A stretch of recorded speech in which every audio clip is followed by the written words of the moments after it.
dignitaries, students. I think it's always a challenge to follow a really well-given keynote speech. And I really, maybe I'll pick up from where you started. I think the whole purpose of infrastructure. When I look at all of you, I look at people who are going to be solving the problems of both today and tomorrow. And I think it's really important to remind yourselves, why does infrastructure exist? And I think, Mr. Dhawan really highlighted, infrastructure is not the road, the building, the bridge, the whatever we imagine it to be. It is actually providing services to people. End of the day, you're building a house for somebody to live in. You're building a bridge for somebody to go to work or to the hospital. You're building power plants, so we have energy. And all of you are in that process of building, creating, innovating. And I think it's really important to keep that in mind throughout your careers, because it's very easy to forget that when you're actually doing, a little drawing of a bolt that may go somewhere, or it is for the people who will use that infrastructure for whom you're designing something. So I talk about resilience. I come from the field of resilience, and it's a very, very new word. And particularly when you talk about resilient infrastructure, it is even newer. And I have a privilege, I have the privilege of leading a global organization that India has set up, headquartered in Delhi. It's part of India's ambition, where we recognize we can be global leaders in things, and resilient infrastructure is a space which relates to, you talked about the amount of infrastructure that is going to be built. I mean, if I translate that into a number, I've been told we have to build 20 new Bombays worth of infrastructure in the next 20 years. Now that is incredibly powerful if you think about it. That's the amount of change all of you can help bring, not only to India and then beyond India as well. So I lead CDRI, the Coalition for Disaster Resilient Infrastructure. And why should we pay attention to resilience? So again, link of infrastructure to people and their lives and livelihoods becomes very evident when you start to look at what disasters do to all of us. Here is an example from Puerto Rico in 2017. If you open the newspaper today, there is a hurricane going past the east coast of the US. We've had cyclones of Odisha. We've had a cyclone that came in this part of the region 2 years back. This was Hurricane Maria, and Hurricane Maria hit Puerto Rico, where people lost power for up to a year. Now, if you don't realize, Puerto Rico is actually part of the United States. So one would imagine that an affluent country like the US can actually rebuild infrastructure quickly and provide services to people, but that was not the case. So we see this again and again and again. Floods in Bangkok in 2011. I remember I was living in Washington, D.C., and I was, I went on Amazon, all of us love Amazon, and I was looking to buy a computer. And I couldn't buy a computer for 3 months. And why? Because the hard drive that computer needed was being manufactured in Thailand, in Bangkok, and because of the flood, it couldn't reach us. So again, imagine infrastructure provides services to people. Today, we're all very used to getting on our phones, ordering Swiggy and Zomato. But what happens if there is a cyclone and the telecom tower goes down? That service can go quickly, right? So I think the notion of resilience is really starting to recognize that disasters play a big role in how the infrastructure performs today and tomorrow and day after tomorrow. We see now extreme heat becoming a bigger challenge. And we are in a part of the world that it's not that heat is new to us. We've had issues of heat for a long time. We've dealt with it. But it is actually getting more and more extreme. Last year, Delhi hit 50 degrees plus several days in a row. And you go to Europe, and Greece has seen a lot of wildfires. We see wildfires in California. We see wildfires in Canada. Extreme heat is becoming a challenge that a lot of the infrastructure designers have not ever thought about, not to the extent that one now needs to think about.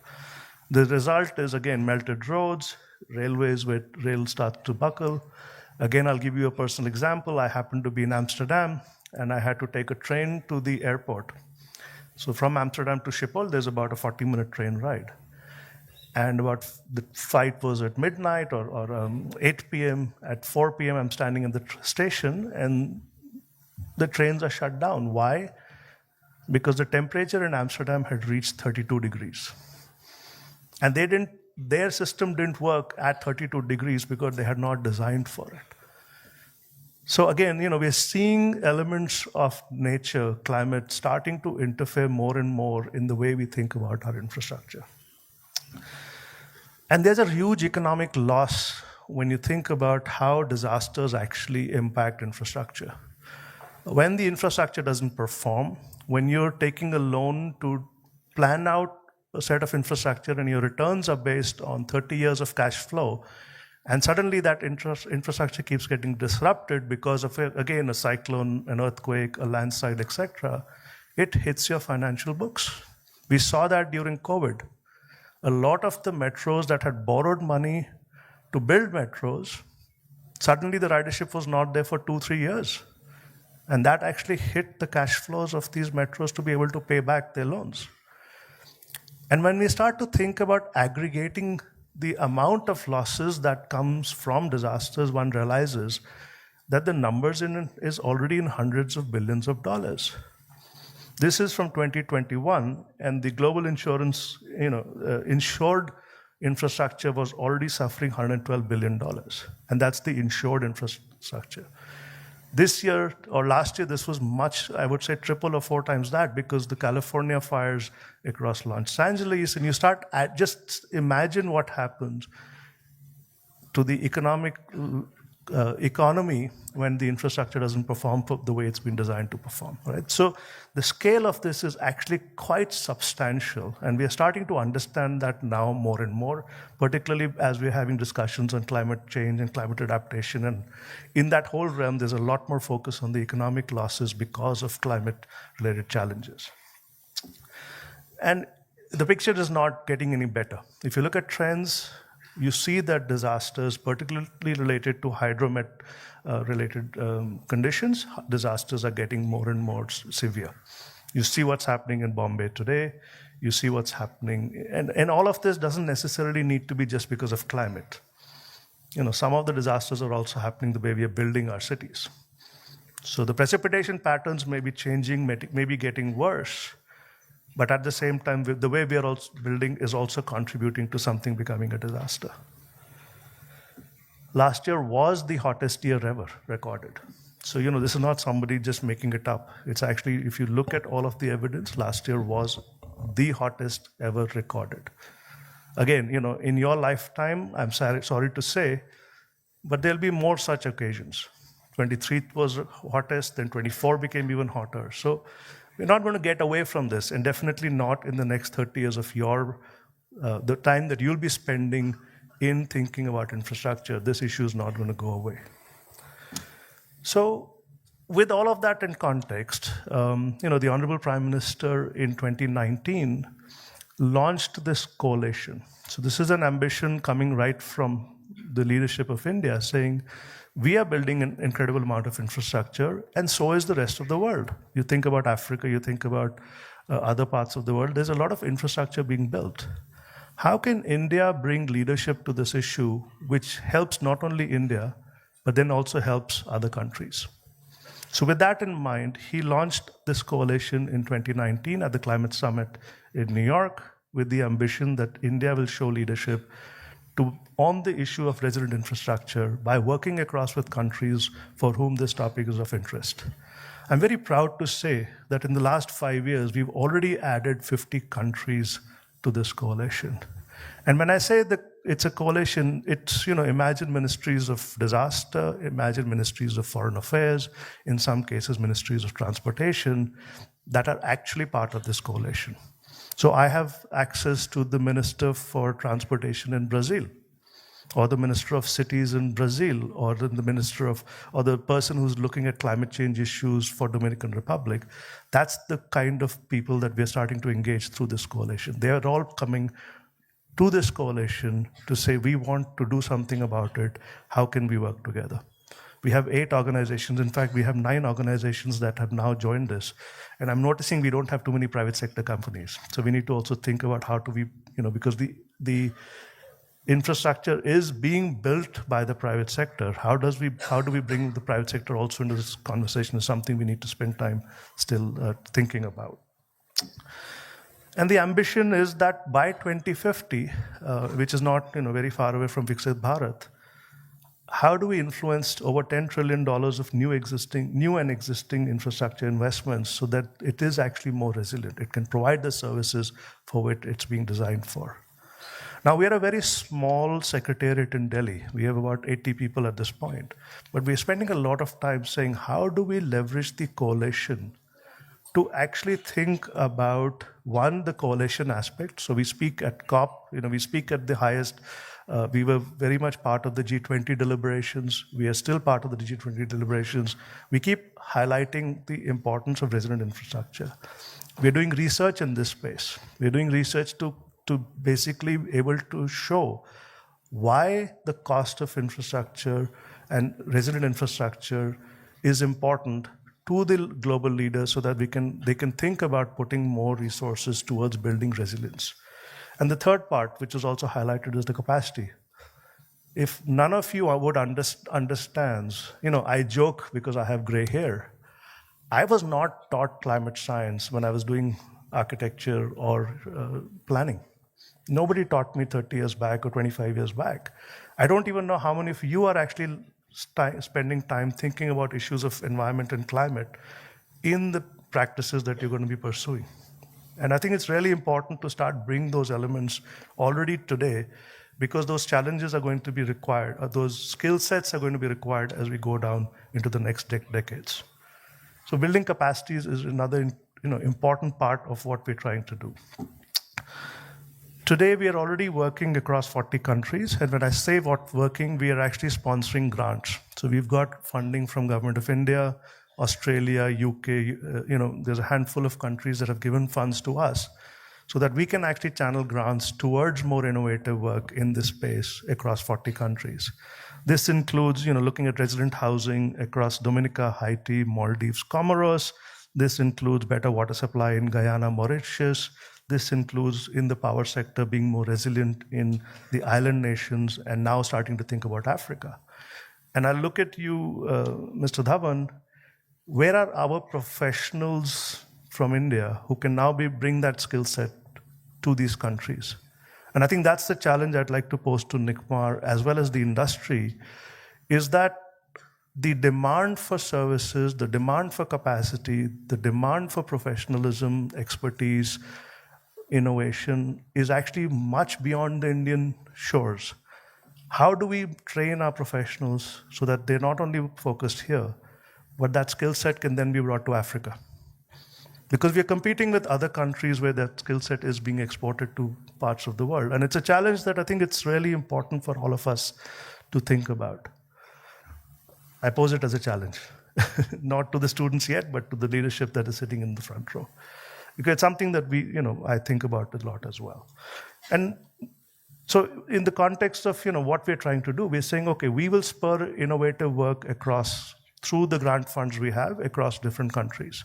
Some of this is also in India. So even in India, how do we innovate in the urban space? How do we innovate in flood management? How do we innovate in water supply? Because we need innovation. I think, Mr. Dhawan, you highlighted the 3 things of why things are not working.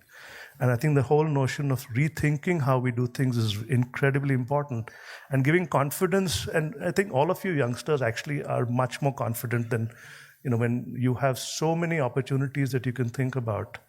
Yesterday, I was in a car with 2 young students who would pick me up from the airport, and I was asking them, what is your career pathway?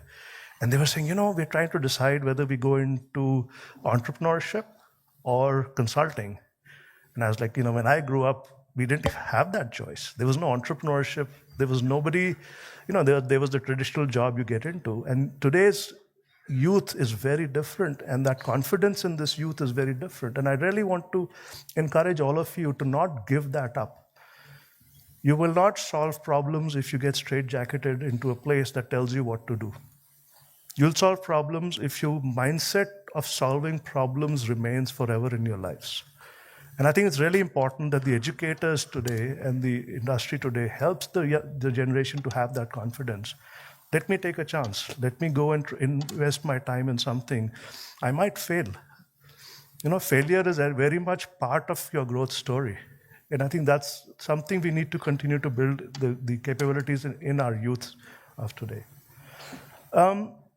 So what are we trying to do that can help make this case for resilient infrastructure? So I'll start with data. We've built a global risk model. So we actually brought some of the best modelers in the world.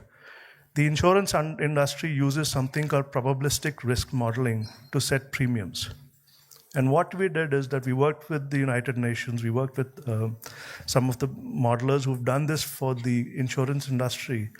And we've built a model that's available publicly on this website here, which basically starts to understand that at a country level, what is the amount of risk we are facing from about 6 hazards in our infrastructure sectors. And when you add it up, when you add up the asset loss in a given year that countries can suffer, that number actually adds up to $700+ billion of average losses in a given year. Now that number, when I speak in front of people in the finance sector, they do certainly look up and say, wait a minute, that's a huge number for us to think about. That's not even looking at the economic losses because of the failure of infrastructure, right? So in fact, this year we are working on an updated model, and we're going to be having economic projections based on losses from failure of assets. And we'll be launching that at COP in Brazil later this year. Again, making a case for why we cannot ignore this issue of resilience. We're also trying to see how can you strengthen resilience. So conceptually, I think a lot of you, when you think about, if you look at that diagram up there on the top right, that arrow pointing down, I don't know if there is a, okay, this doesn't work. But you see up there, it says a disaster occurs. So now imagine you've designed a road or a bridge and a disaster occurs. It could be an earthquake, landslide, cyclone. That infrastructure loses performance. When the infrastructure loses performance, that performance stays lost for a period of time and it starts to recover. Now, the whole concept of resilience is that can you reduce the loss, that performance loss, can you reduce that? Sometimes that is, when a cyclone is coming through, we did this for Biparjoy. When Biparjoy was coming by, we advised the government of Gujarat to do some preparatory work. Go look at where your infrastructure is placed. Is it placed in a place where you may get flooded? Can you do something about it? Can you go tighten certain things? So can you reduce the drop in performance? Can you fast track the period that performance is lost? And then can you fast track recovery? And another example is in the Caribbean now, which gets cyclones very frequently. We are supporting 3 island nations to put together supplies so that if one of those islands is hit by a cyclone, they can very quickly mobilize supplies and bring it to that island. So again, recovery becomes faster. Right? So I think we're just trying to see how this capacity to absorb, respond, and recover from disasters can already be planned when you're thinking about your infrastructure. So that's the whole notion of resilience. And we're trying to do this through both data and sharing examples. The second part of work that we start to pursue is risk assessment. And I think this is quite well known in the industry. But now, I'll give you the example of Odisha. We looked at the electricity grid along the coast of Odisha, 60 kilometers of the coastline. And we came up with a metrics to understand what could fail if wind speeds surpassed a certain, because of a cyclone. Now, that gets into a lot of discussion. That gets into wind maps of today. That gets into, wind code. What are we designing our infrastructure to? That gets into understanding Tomorrow, if the gust speed, that will actually damage your infrastructure. We are planning it for 200 kilometers an hour, but already the science is showing it maybe 240, 250. So all of those elements, so there's science in it, there is understanding of codes and standards, there's understanding of your tower infrastructure, how long ago did we build it? There's an understanding of span between two towers. Often you find that the gust speed, it's the distance. You have a certain safety factor, but if you've not planned for it and you have the towers a bit beyond a certain distance, the sag will actually just, the wind speed will damage it. But all of these we actually factored in, and we came out with a very simple matrix of going and understanding all of the infrastructure along the coastline. We mapped it. We did vulnerability assessments to understand if infrastructure fails at a certain point, who gets impacted, versus if it fails at another point, who gets impacted? How do you sort of start to understand who's more vulnerable and where do you need to prioritize your resources? We've given this study to the state government, and they're actually using the study to negotiate with the Asian Development Bank right now for a big loan package to make these upgrades. But again, the idea is that when we're thinking about investments in infrastructure, the more time we can, or the more time, that first part of time to understand all of the elements of resilience up front, we can actually be much better in terms of our execution. So all of risk assessment is something that a lot of you will actually do a lot more of, and at a very, very fine-tuned way. Right now, we are very generic with it, but actually it needs to get much sharper, and we're getting there. And we work with the National Disaster Management Authority quite closely as well to push some of these things. We've looked at airports. So one of the first studies we did was we looked at about 112 airports around the world to understand how are they addressing climate risks. What are their strategies? It was just a very quick scan to understand who's doing what and where might the gaps be. And now we're looking at a second set of airports, including Bangalore, and about 12 airports across 7 countries to see how do airports get better prepared. We all remember, or most of us might remember, that Dubai airport was flooded. When Dubai airport floods, the economic impact is massive. The cost of, for people to be able to travel is massive. So again, Dubai airport was up and functioning within a day. How do we make other airports sort of similarly function within, failure will happen, but how do we recover quickly? So all these elements we're trying to come through with and then we are working with the industry to see how do we bring in elements of resilience into the planning, design, concessions, et cetera, in the airport industry. My colleague Ratnesh is here, but he's been working with the state government of Sikkim and the WHO to see how do you make your health infrastructure resilient. Again, Sikkim is a state which gets hit by cyclones, by landslides, by earthquakes. Health infrastructure, we cannot afford it for not to work. So how do you think about your entire infrastructure system across the state to say, tomorrow if there's an earthquake, will the building stand? Will all of the systems around the building function? Now, if you go to Gangtok, you'll see all these water pipes that are hanging off the slope areas. And tomorrow, if there is a landslide and the water gets interrupted, and your primary care facility has to provide water, does that primary care facility have enough backup water? And often we find it doesn't have it. Now, again, it is not that it needs to have it, but it needs to know it doesn't have it, and if it needs to provide it, how can it provide it within 3-4 hours? So resilience planning is also about contingency planning. It's about business recovery. It's about business continuity.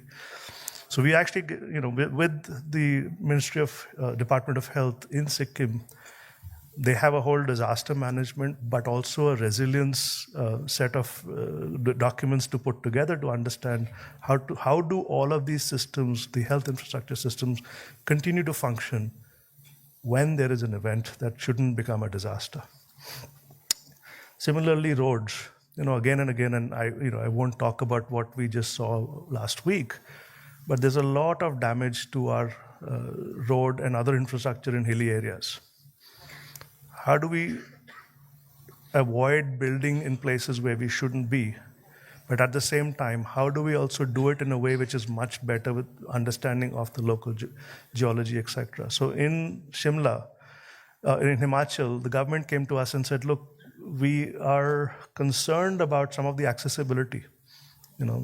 Some of the roads that are connecting to some critical areas, they were concerned that every year there's a flood and it gets washed out. And they said, can you bring expertise from around the world to help us strengthen it? Which we've done, which is then becoming, again, a guidance for the entire state. Extreme heat. So because we are a coalition, and we're very new, we're still in the process of evolving what we do, we're also trying to see how do we capture information from the coalition. And we are trying to do that through what we're calling communities of practice. So extreme heat becoming a new problem. Last year, we put together a group of people and say, what does the metro system in our city need to think about when it comes to extreme heat? And this was done in a very a conversation with experts. And within 6 months, we came out with an advisory for the metro systems to say, your ridership depends on somebody leaving their house. Now, extreme heat means if you can't walk, how do you get from that point to the metro? And how do you then, as a metro system, think about all of those elements and how extreme heat will interrupt your ridership? So we are trying to put, again, advisories out there that are easy to understand for the decision makers to say, look, I am dependent on a certain ridership, but when there's a very hot day, I need to do something about it. What do I do? We're developing knowledge products. So, we're lucky that we have been a partner to the G20 DRR working group. The G20 under India's leadership, for the first time, had a working group on disaster risk reduction. And CDRI is a knowledge partner there for the disaster resilient infrastructure sub-theme. And what we're trying to do is how do we leverage our coalition to bring case studies? So we talked about case studies. We came up with a compendium last year that we presented to the G20 working group in the ministry, where we have 52 case studies from member countries on resilient infrastructure. And we're putting one again this year for the South Africa G20. So again, knowledge doesn't necessarily need to be new. Knowledge can be also brought in from people who are doing things around the world and brought in a way where we can start to share it and understand from it. My last thing for, a lot of fellows are out here is we are also helping push research. So we have a pretty robust fellowship program over the last 4 years. We've supported about 212 fellows with 91 projects who are looking at innovating in the space of resilience. And every year we come out to the call. I don't know if NICMAR faculty has looked at it, but it's, we offer about $15,000 of support.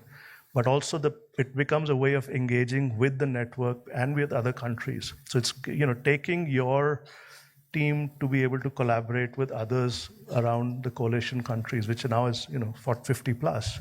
That's the opportunity. So it's less about the funding, it's more about the innovation, but also the linkage with the network around you. And I would encourage the faculty to look at it.